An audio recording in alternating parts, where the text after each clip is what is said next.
Cookies!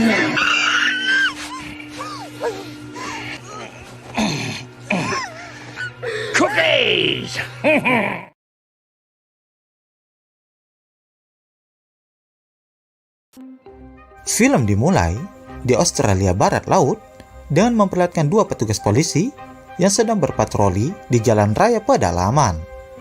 Di tengah kebosanan untuk menunggu pelanggar lalu lintas, tiba-tiba dari kejauhan mereka melihat sebuah mobil pemburu yang melintas. Dikarenakan kecepatan mobil itu masih di bawah batas wajar, mereka pun tak bisa menilangnya. Namun, rupanya polisi senior masa bodoh dengan peraturan itu dan menyuruh polisi junior untuk mengejar mobil itu.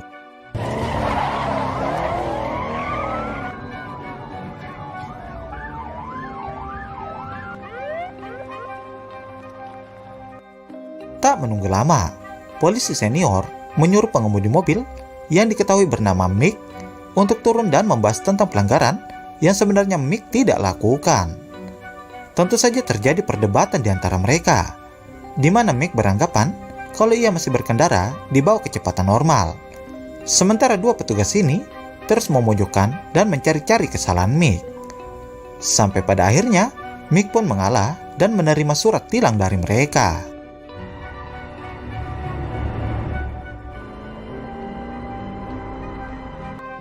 Dua polisi itu merasa senang sambil membahas wajah Mick yang ketakutan seperti orang tolol katanya.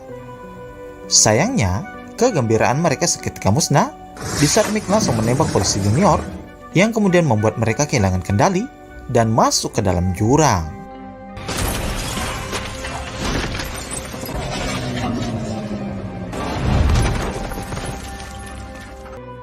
Mick mencoba mendekat dan berniat membakar mereka.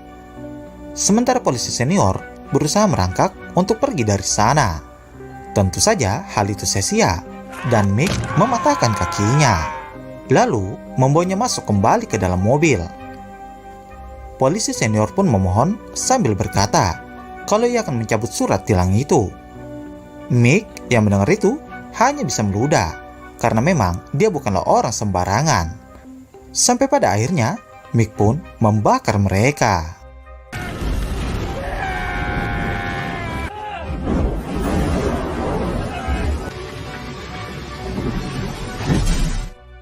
Dan film Wolf Creek 2 dimulai.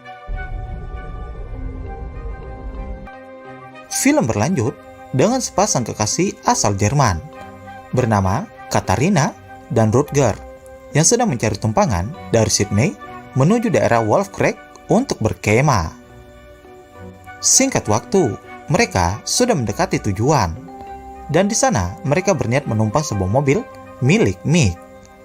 Anehnya, tiba-tiba Mick meninggalkan mereka ketika ada sebuah truk yang melintas. Untung saja, truk itu mau memberikan mereka tumpangan.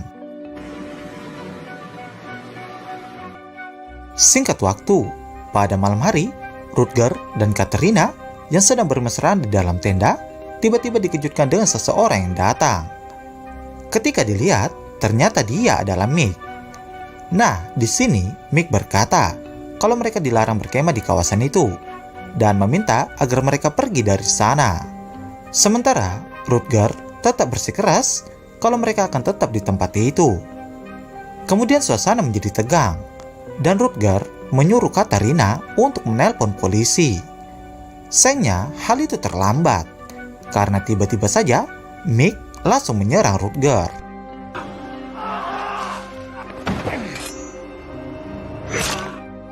Setelahnya, Mick menyeret Katharina dari dalam tenda dan mulai memainkannya.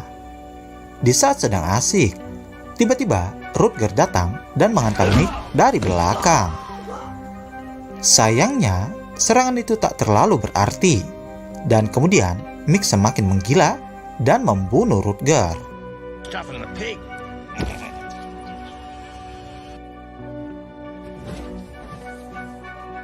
Katharina terbangun dan melihat Mick sedang memotong-motong Rutger. Dalam keadaan yang campur aduk, Katharina memberanikan diri untuk meninggalkan tempat itu selagi ada kesempatan. Tak berapa lama, Mick pun menyadari kalau Katharina sudah kabur. Tak menunggu lama, ia pun menancap gas mobilnya untuk mencari Katarina. Tentu saja, Katarina hanya bisa berlari, dan berlari ketika Mick menemukan keberadaannya. Di sisi lain, kita diperlihatkan lagi seorang turis asal Inggris bernama Paul yang sedang mengendarai mobilnya. Tak berapa lama, ia dikejutkan dengan kemunculan Katarina di tengah jalan. Mengetahui kalau Katarina sedang tidak baik-baik saja, Paul pun menyuruhnya untuk naik ke mobil. Sayangnya, di saat itu juga, Mick menemukan keberadaan mereka. Tentu, kejar-kejaran pun terjadi di antara mereka.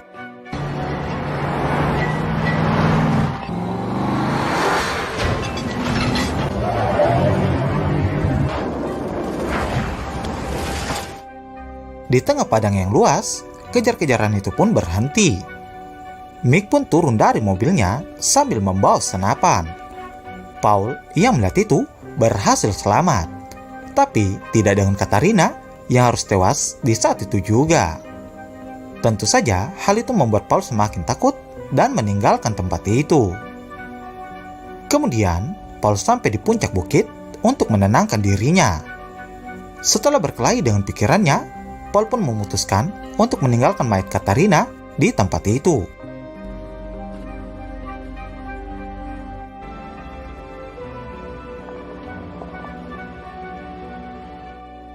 Paul yang melanjutkan perjalanannya sempat berhenti untuk mencari pertolongan. Sayangnya, tidak ada orang yang mau berhenti di tempat itu. Sampai saat di mana Paul melihat truk yang berhenti. Ketika ia perhatikan, ternyata Mick berada di dalam truk itu.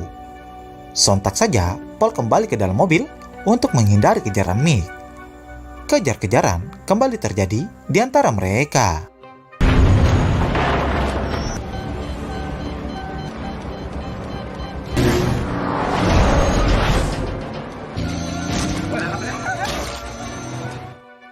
Ketika menaiki tanjakan, Paul sempat senang begitu mengetahui kalau truk Mick tak mampu menanjak.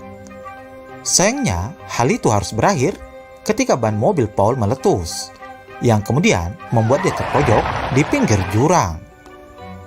Di saat itu juga, Mick sudah berhasil mendekat ke arahnya. Paul pun tak bisa berbuat apa-apa ketika Mick mendorong mobilnya dan jatuh ke bawah jurang.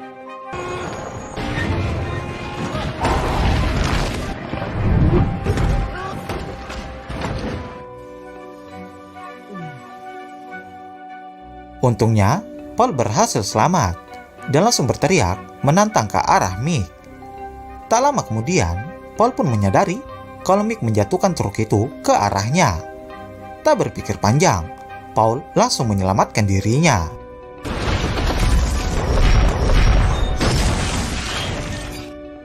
Di tengah padang yang tandus dan ditambah terik matahari yang menyengat, Paul mulai kelelahan dan tak kuat lagi untuk berjalan. Di saat itu juga, Paul melihat sebuah rumah, lalu mencoba mendatangi rumah itu dan berharap ada bantuan di sana. Di depan rumah itu, Paul langsung pingsan.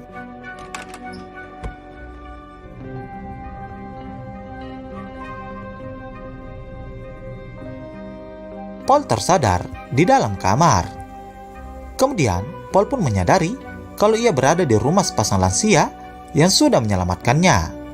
Tapi di sini Paul masih sedikit ragu, apakah mereka orang baik atau sebaliknya.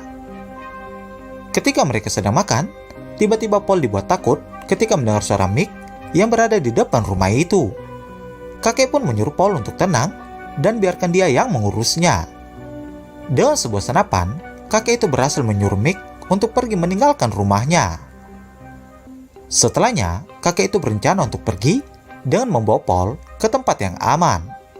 Sayangnya, hal itu tidak akan pernah terjadi, karena secara tiba-tiba, Mick sudah berada di dalam rumah dan membunuh kakek dan nenek itu.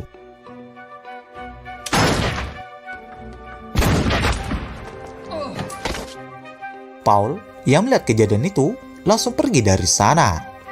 Sementara Mick yang mengetahuinya tentu saja tak tinggal diam. Malam hari pun tiba. Terlihat kalau Paul masih berusaha menghindari kejaran Mick. Sampai saat di mana ia pun ketahuan dan tertangkap. call me, eh? Setelahnya, Paul tersadar di tempat Mick dalam keadaan terikat.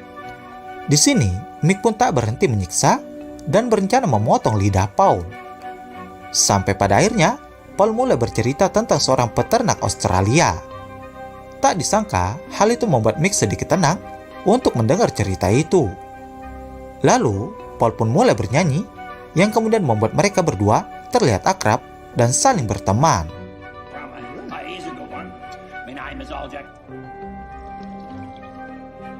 Mick punya permainan, di mana dia akan memberikan 10 pertanyaan ke Paul, dan jika Paul bisa menjawab 5 saja, maka Mick akan melepaskannya. Awalnya, Paul senang mendengarnya. Namun semua berubah ketika Mick mengambil mesin pemotong dan berkata kalau ia akan memotong jari Paul dari pertanyaan yang tak bisa terjawab. Meskipun Paul menolak keras peraturan gila itu, permainan pun tetap berjalan. Sebenarnya di sini, Paul bisa menjawab sampai di pertanyaan keempat. Tapi Mick malah menyalahkan jawaban Paul hanya karena dia ingin memotong jari Paul. Di pertanyaan selanjutnya, Paul sengaja menjawab salah supaya Mick mau membukakan ikatan di tangan Paul yang satunya. Tentu, ia sudah punya rencana untuk mengambil hammer yang berada di sampingnya. Tapi sayangnya, ia pun harus mengorbankan satu jarinya lagi.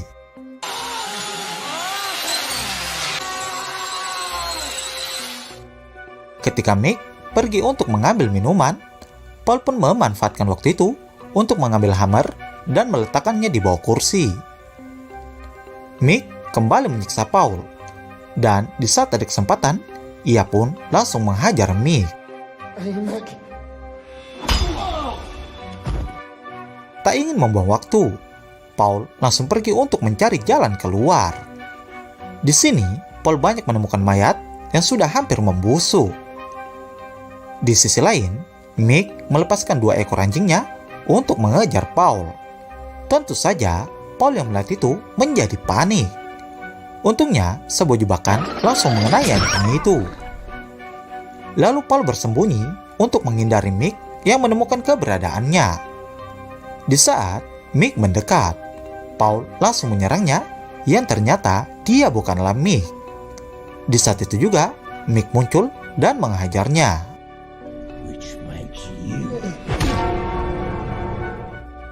Film pun ditutup dengan Paul yang tersadar di pinggir jalan raya dalam keadaan berdarah-darah. Kemudian kita diperlihatkan dengan tulisan yang mungkin bisa kalian baca sendiri. Lalu film pun berakhir.